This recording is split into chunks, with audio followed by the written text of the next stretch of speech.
Before the episode begins, want to let you know that the NLW merch store is now live. We've got shirts, mugs, posters, hoodies, you name it, and for a limited time get 20% off your purchase with code NLW102. Help the channel by picking up some merch and rocking the No Limits brand. Link to the store is in the description.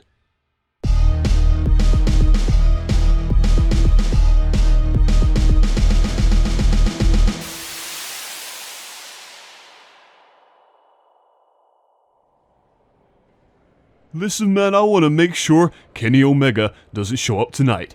After last week in Chicago, when he attacked me again, he has been suspended indefinitely. He's not allowed in if he shows up tonight. What about Austin? Austin?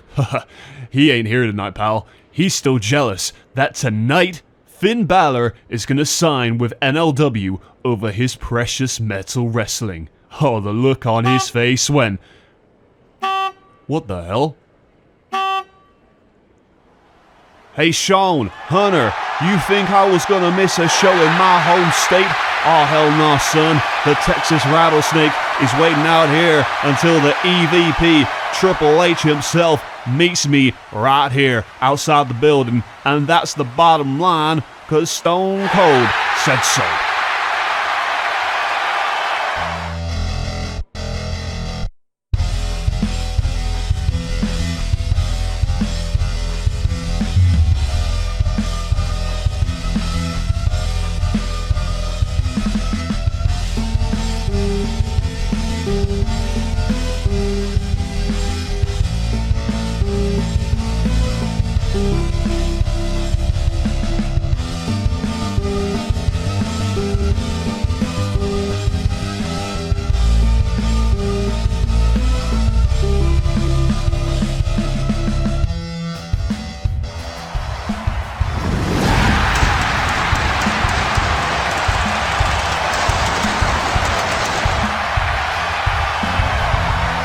Things are bigger in Texas, and No Limits Wrestling is as big as it gets.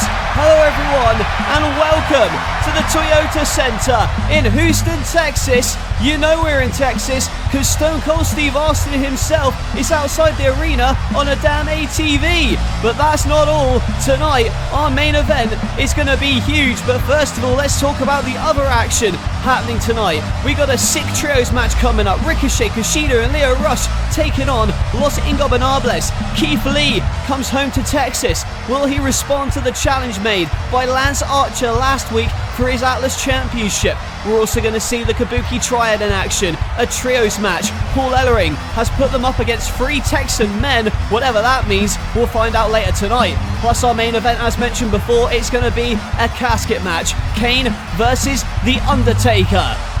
But right now, folks, we're going to start off with an undisputed message from Adam Cole, Kyle O'Reilly, Bobby Fish and Roderick Strong, who are getting ready and gearing up for Metal Wrestling's Revival pay-per-view, where they will compete in the first ever Lethal Lockdown match against Metal Wrestling President Stone Cold Steve Austin and his partners John Cena, CM Punk, and a partner to be named.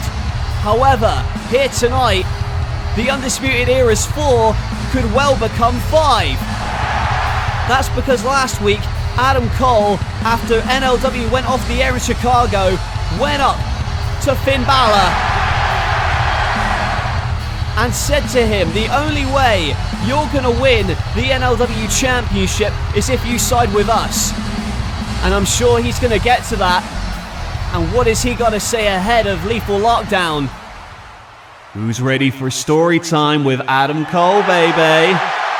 Boys and girls, they say that everything is bigger in Texas, and tonight that saying is truer than ever, because I have a feeling that by the end of the night, we may just have a new member to our group. Last week, after NLW went off the air, I told Finn Balor that if he had any chance of becoming NLW champion, he should sign with NLW and join us. Well, Finn, it's been a week, and we're still waiting for your answer. I saw the look in your eyes when you came in last week into the building. Looking me in the eyes, I could tell you need us, Finn. Only by joining us can you overcome the Ministry of Darkness, making the Undisputed Era the most dominant faction in the world. And you know what? That brings me on to Metal Wrestling. Their pay-per-view coming up, Revival. I don't want to give it the time of day, but the only reason I even bother to promote it is because the Undisputed Era are competing in the main event, baby. You see, Stone Cold, that's why your wrestling brand is going to be a failure, because you need stars from other promotions to help you sell tickets.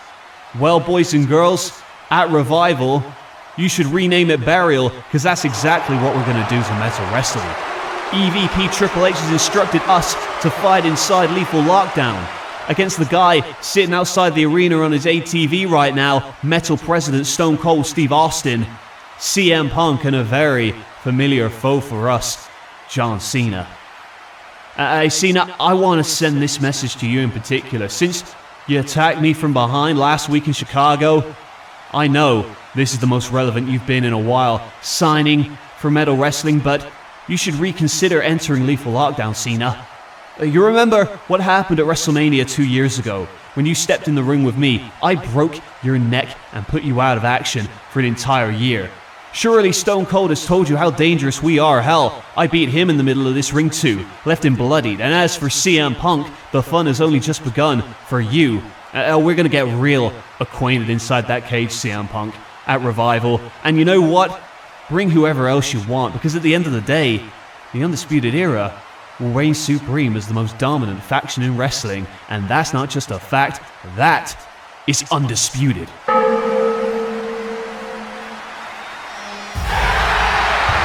Oh my God. Well, here's someone who might have something to say about Adam Cole calling themselves the most dominant faction in wrestling today. Because here comes the Ministry of Darkness, led by The Undertaker. And we know what happened last week when Evil Uno, the representative of this mysterious higher power, we don't know the identity of the higher power. They don't know the identity of the higher power. Even someone as high-ranking as the NLW champion Jeff Hardy. And of course, The Undertaker last week. And the Ministry locking Kane in that casket ahead of that casket match tonight. And Jeff Hardy, again last week, being attacked by Finn Balor. And of course it's scheduled to be Jeff Hardy versus Finn Balor for the NLW title at WrestleMania, and the Undisputed Era have apparently tried to get Finn to join them to help him. Boy, how dare you spout such lies. I ought to chokeslam you right here, from here to Death Valley. The Undisputed Era is not the most dominant faction in professional wrestling. We are. My ministry, our ministry, are guided by a higher power, more powerful than you can possibly imagine. And it's that power that'll guide me to defeat my brother Kane once and for all in a casket match tonight. And as for you punks trying to recruit Finn Balor, keep our names out of your mouths. Otherwise, I will personally shut you up for good. For I am the Eater of Worlds, the Lord of Darkness, the Devil himself, and whoever dares cross me will rest in peace. Hey, I got something to say as well. You know what? In spite of myself and The Undertaker's problems, the fact remains is that we are bonded by a common cause, inflicting chaos on a world led astray. You guys offered Finn Balor a place in the Undisputed Era to try and help him take this NLW title from me.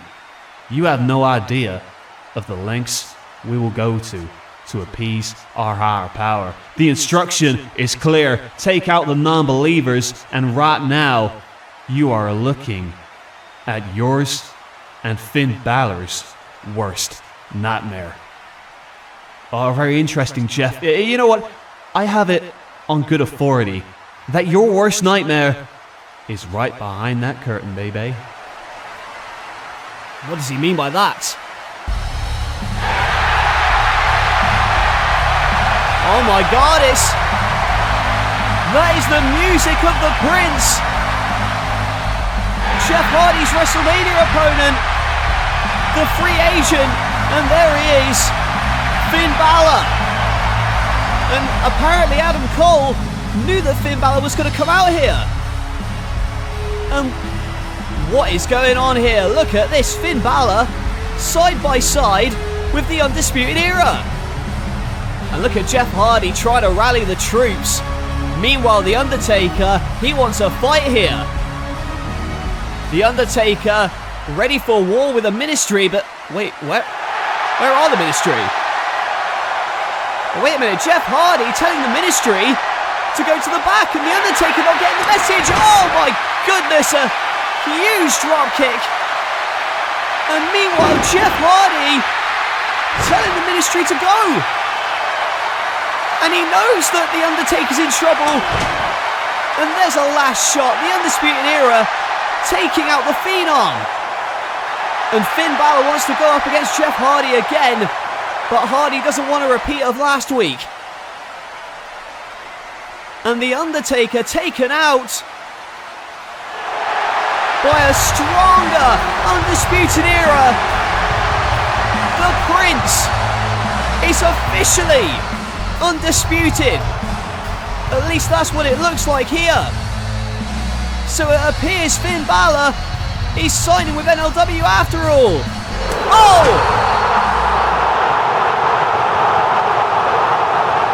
Or maybe not. Finn Balor kicking the head in of Adam Cole. What on earth is going through his mind? I don't need anyone's help to become NLW champion at WrestleMania. As for Triple H, Shawn Michaels, say hello to the Prince of Metal Wrestling. Oh my God! He's made a decision!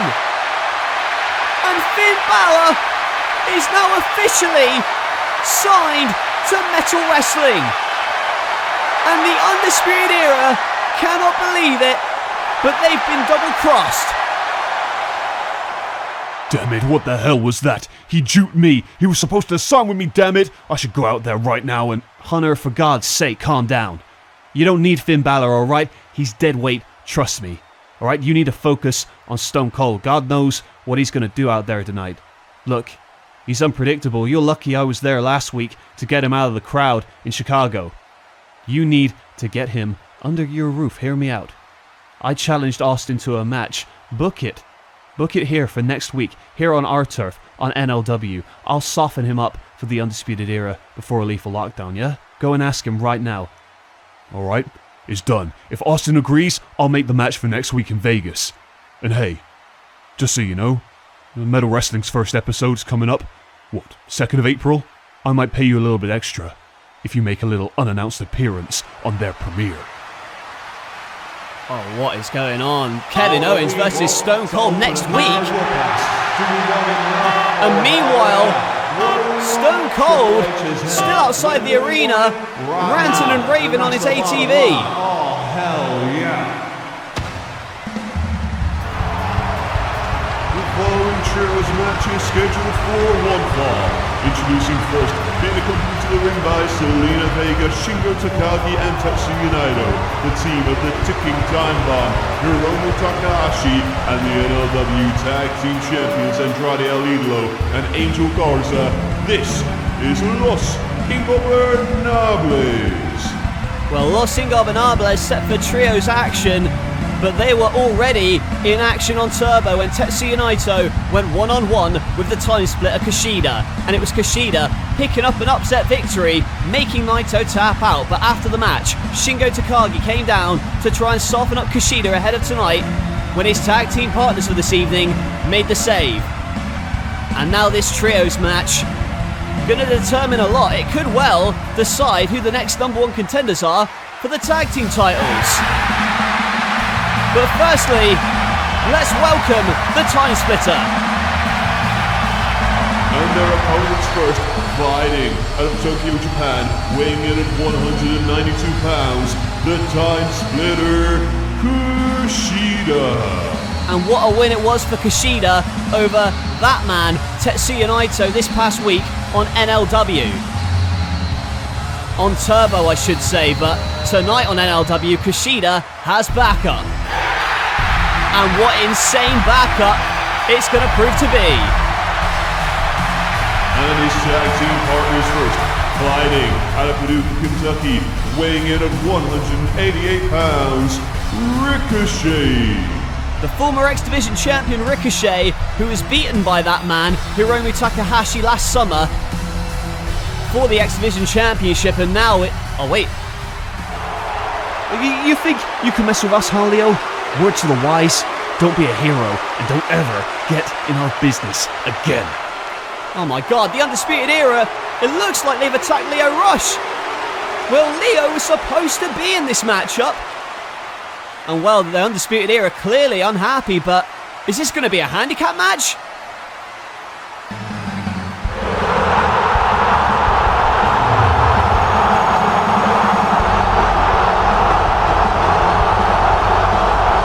Oh, hold on a minute, there's no way! It's the living legend himself! He's back! I don't want to bring this up on a broadcast, but I thought he was signed with Metal Wrestling. But maybe the deal fell through because Jushin Liger is here.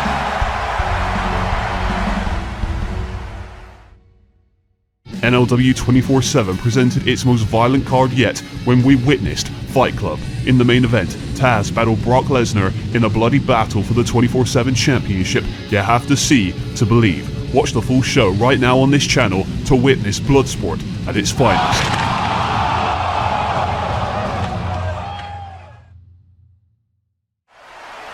Welcome back to NLW, this huge trios match in progress as Andrade stomps in Ricochet. Lio Rush is injured, but his replacement is none other than Jushin Thunder Liger. And I'm hearing in my ear that apparently Jushin Liger has come here, this is a rumour by the way, has come here in trade for Finn Balor. Well, we'll get more on that when we get it, but for right now, Kushida coming in like a house of fire to save Ricochet. There's the handspring elbow. And now Hiromu in. And an armbar. Jumping armbar from Kushida.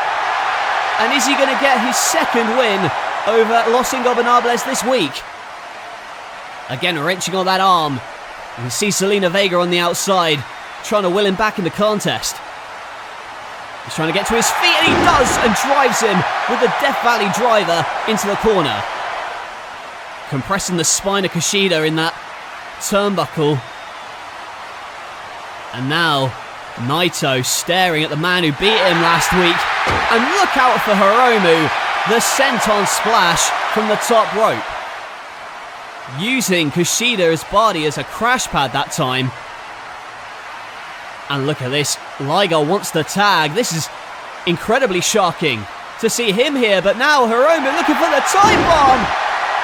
With a snap German suplex from Kushida. Well, Liger's back and you can tell he's raring to go. Can he make the tag? Yes, he does. And in comes Liger. And Liger on the top rope and a crossbody. Well, I'll tell you what, maybe Stone Cold is watching on a monitor outside, furious that the man he thought he signed is back with NLW. And maybe back with a bang with the Liger bomb. Boots the leg, but there's Andrade. Andrade with a moonsault, crushing Liger. Oh, but what a baseball punch. That was a home run for Kushida, knocking out El Idolo. Oh, and you can see Ricochet. Ricochet looking to fly with a fastball flop over the top. Crushes Andrade and wipes out Naito in the process. And Kushida in the ring, but look out for Garza's super kick right off the skull. And now Ricochet, springboard in! Oh, but he moved! And he hits Liger by accident. And now Hiromu gonna take advantage. He's got Liger up, and there it is, time bomb. And Hiromu pins Jushin Liger.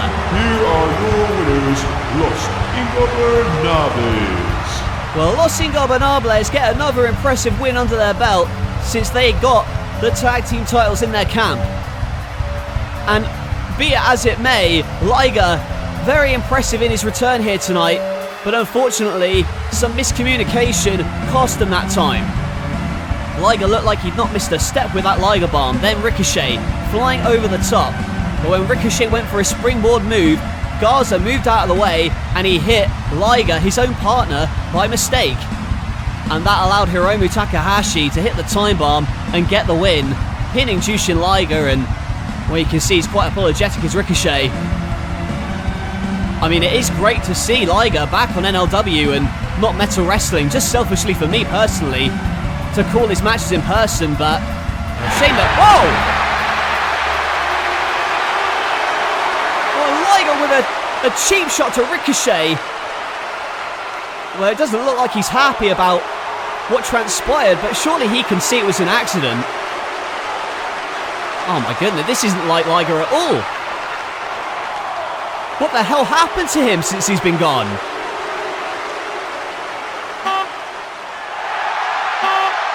Austin, I have an offer for you. Come back here next week and I'll give you a match with Kevin Owens next week in Vegas on NLW Live. But only on the condition that you get the hell off of my property this instance. Oh, really? Well, old Stone Cold's going to be pretty busy, what with Metal's premiere coming up April 2nd. But hell, I think I can pencil in an ass whooping for Kevin Owens afterwards.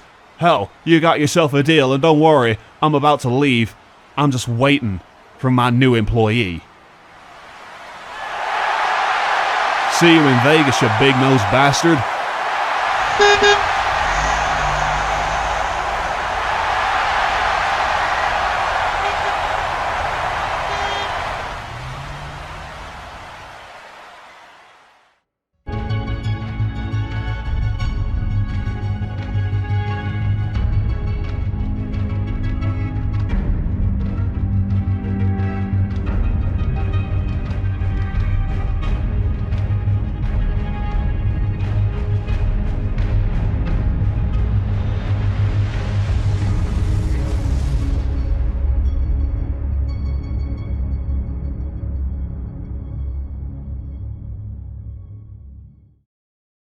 What the hell? They left me out there to get my ass kicked. Who in the hell does Jeff Hardy think he is? The leader? I brought him into the ministry, that ungrateful little... And the higher power brought you into the ministry. And don't you forget it. You wouldn't want to upset the higher power, would you? Jeff Hardy has already told me what happened. He says he didn't want to make the mistake of leaving the ministry vulnerable. He told me he thought you could handle it by yourself. And I agreed. For God's sake, you're the Phenom. Listen, the higher power has been in my ear all week, saying you can't win on your own. And judging by what just happened, he could be right. Well, tonight, against Kane, you can prove yourself. He says, win without any ministry interference. Are you truly the Eater of Worlds, the Lord of Darkness? You're damn right I am. And you think I can't win it alone? By the end of the night, Kane will be locked in that casket, and the last thing he sees will be the face of evil smiling back at him as he prepares to burn in hell and rest in peace.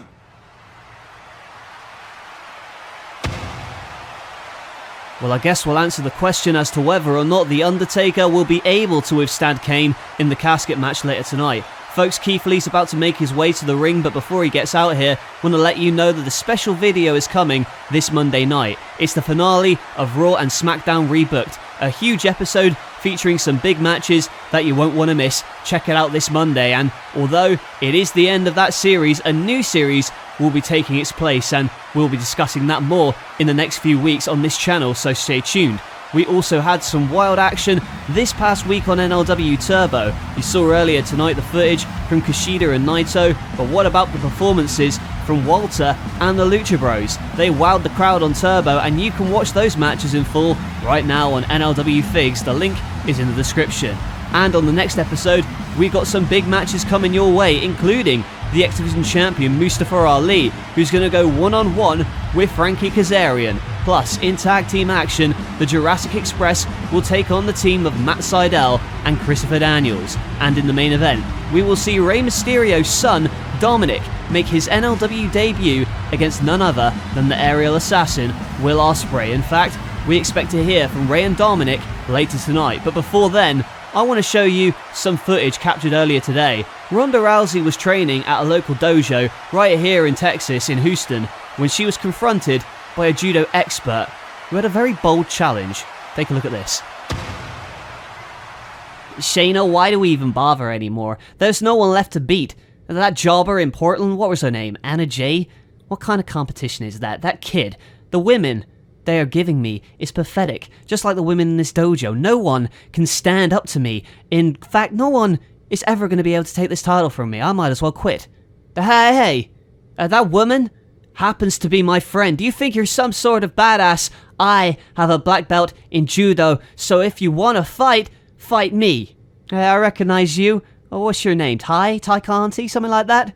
Hell, you haven't even had a match here in NLW, and you want your first to be against the champ? You know what? Hell, I'm game. Bring it on. Rousey versus Ty. Oh my god, what a match.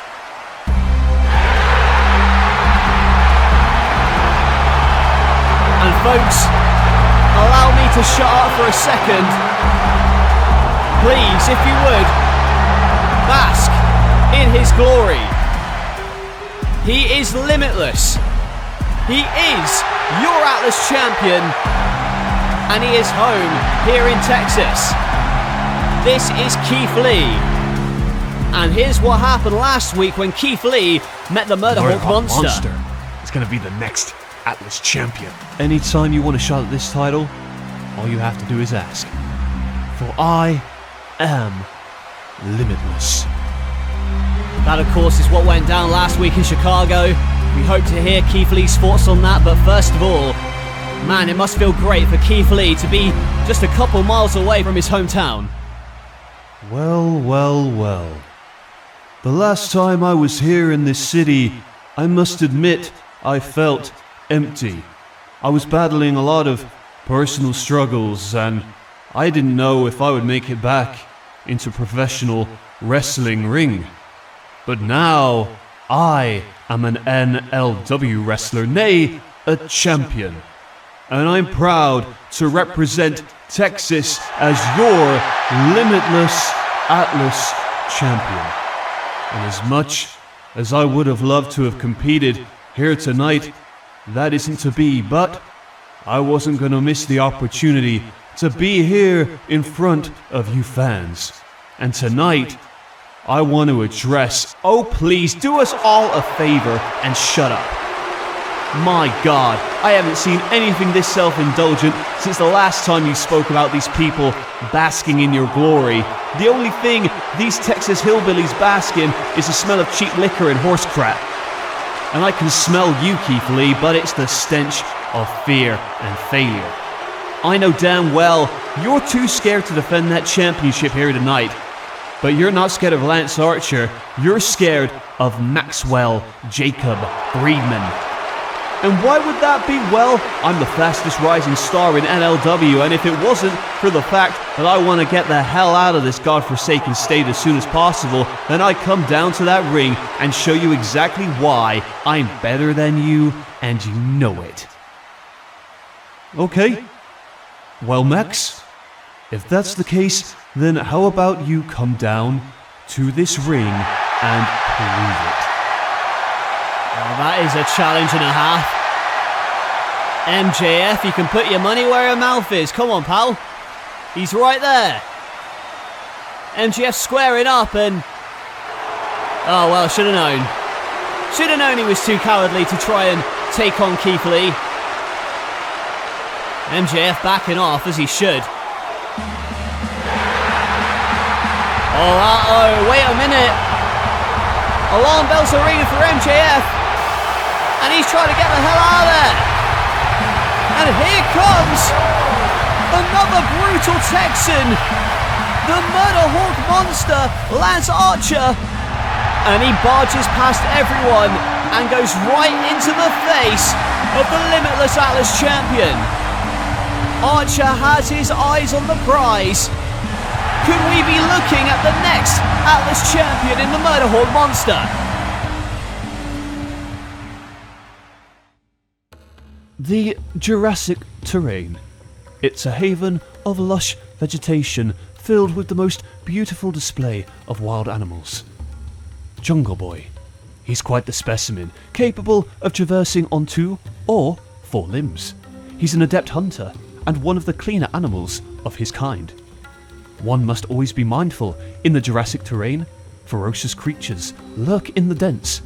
Luchasaurus, king of the jungle. He has the teeth of a carnivore, but really, he's just an angry herbivore. Luchasaurus does not like to be bothered during supper time. However, he is always prepared for a fight. Together, Luchasaurus and Jungle Boy can hunt down any predator that comes their way. This is the Jurassic Express.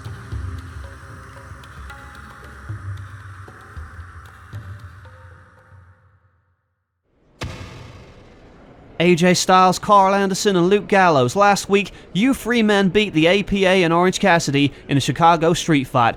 How are you feeling after such a brutal match? I'm feeling great, Jimmy. After all, I gotta make orange zest out of Orange Cassidy when I hit him with the Styles Clash into the thumbtacks. But I'll tell you what, I couldn't have done it without my boys here. Oh man, thank you AJ. You know, now that we're finished with those clowns, we need to attend to some unfinished business of our own. You see, now that the Young Bucks are out of the title picture after they lost their rematch, I think it's about time that the Good Brothers got a shot at those tag team titles. Oh really, Hal? You know what? We didn't forget about you abandoning us last summer, AJ, and you two stabbing us in the back. And you know what, yeah, we may have lost in Portland, but what about you guys, huh? Who have you ever beaten exactly, huh? More importantly, who have you ever beaten, Young Bucks? Because you certainly haven't beaten the Lucha Brothers. We got screwed over last time we had our shot, and seeing as how Mustafa Ali isn't here tonight, I can't go after the X Division title, but I can make sure we get what we deserve, and that is the NLW Tag Team titles around the waists of the Lucha Brothers. Cero Miedo. Well, there are a lot of great tag teams in the division, all gunning for Los Ingobernables and the tag team titles. And you want to talk about tag teams? Here's one of the deadliest in the world. The following contest is an intergender trios match scheduled for a 1-fall. Making their way to the ring being accompanied by Paul Ellering, Asuka, Kairi Sane, Io Shirai. This is the Kabuki Triad. And this is only the second match that these 3 women have had together. The last time they were in an NLW ring was at the Royal Rumble, and they destroyed Sasha Banks, Riho and Ember Moon, who are all now signed to Meta Wrestling, by the way. And you see those 3 men there, 3 local Texas boys. Paul Ellering has handpicked them to go up against the Kabuki Triad, and well, we'll see how they fare. This intergender trios match is look out for Asuka's kick, knocking that guy out. Do these people have names? Maybe it doesn't even matter, because Asuka at the moment stretching. We'll call him Braid's arm.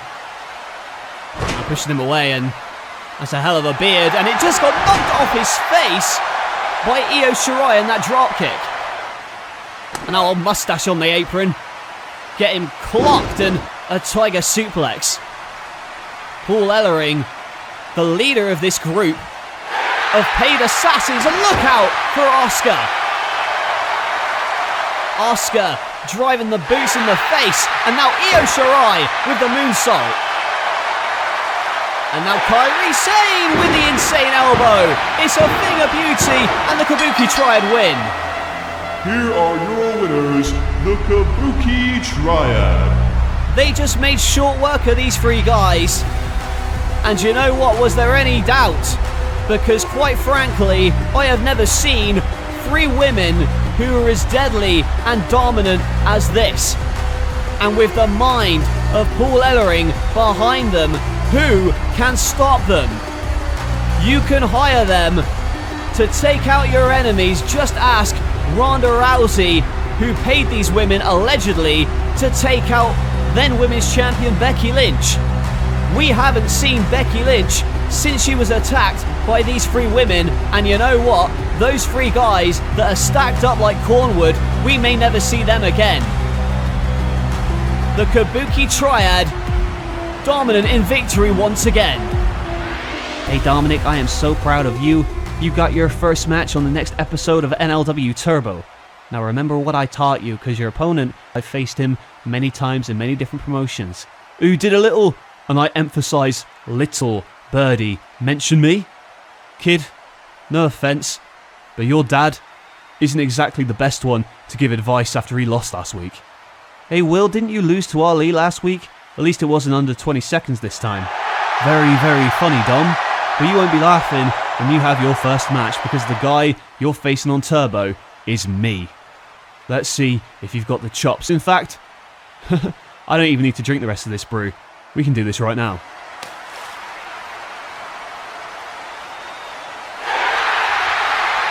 Uh-oh.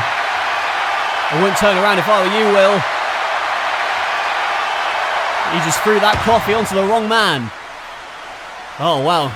I feel bad for Will Ospreay, but not really. He kind of deserves it. He's a bit of a jerk.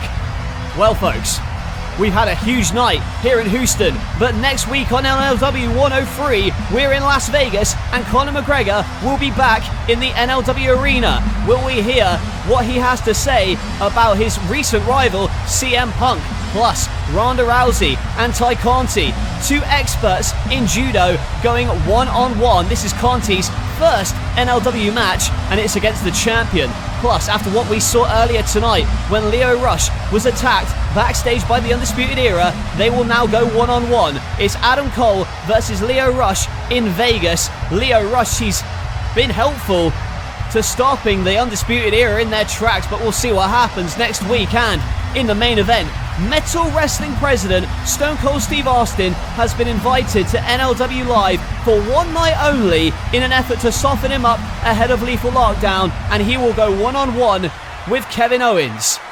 But that's in Vegas. Right now in Texas, we've got a monumental casket match to get to. And here comes the Big Red Machine.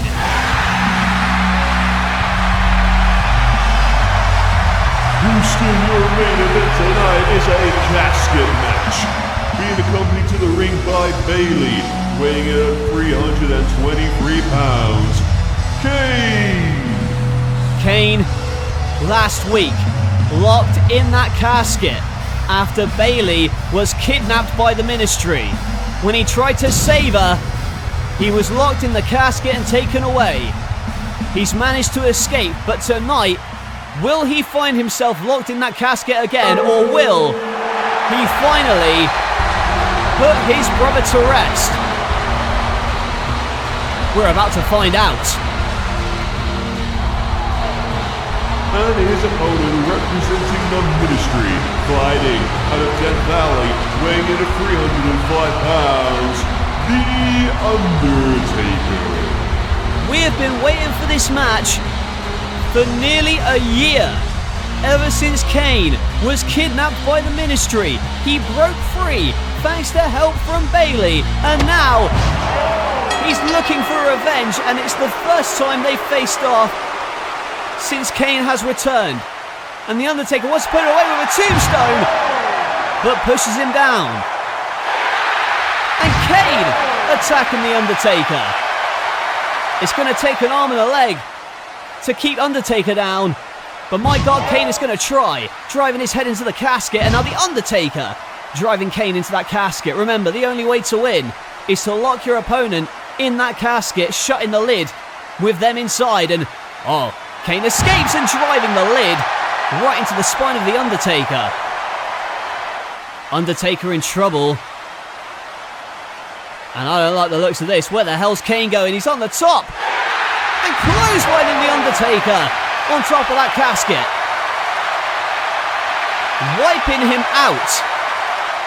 And you heard what Evil Uno, the spokesperson for the higher power, you heard what he said earlier tonight to the Undertaker. He said that the higher power doesn't believe that the Undertaker can do it. But Evil Uno told the Undertaker to prove him wrong and win without any ministry interference. But right now, things are looking dire as Bayley signals to put him in the casket. But the Undertaker moves, and Kane, with a face full of rage, hitting that ring post. And that was steel chair shot right off the side of the skull. Cracking the top of the head, and Bayley, you can see the concern on her face. I don't know if this is the safest place for her. But the Undertaker with a leg drop on top of that casket lid whilst Kane's head was trapped inside. He is a vicious, evil, sadistic person. He's trying to take out Kane, but Kane fighting back. Oh, but a rake to the eye. He's getting his fingers in that mask. Oh no, he's dragging him to the announce table. He wants to give him a last ride maybe, but oh my God, Undertaker backed up in front of me. Oh, the Undertaker's hurt. You can see him clutching at his knee. I think it's causing him some problems and he can't get up. But Kane on the top. Oh my God!